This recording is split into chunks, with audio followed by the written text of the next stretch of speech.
در زندگی برای ما نفری هست که همیشه زیباست.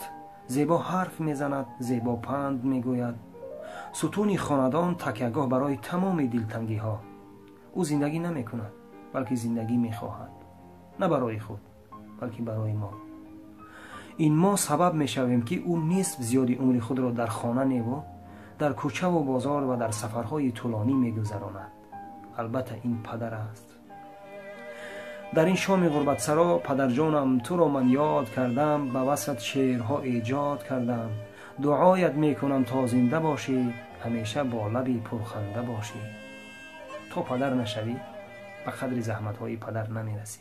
بدم اسمت همیشه روی لب‌هاست، بدم مهرت همیشه توی دل‌هاست، بدم دفتر شعرت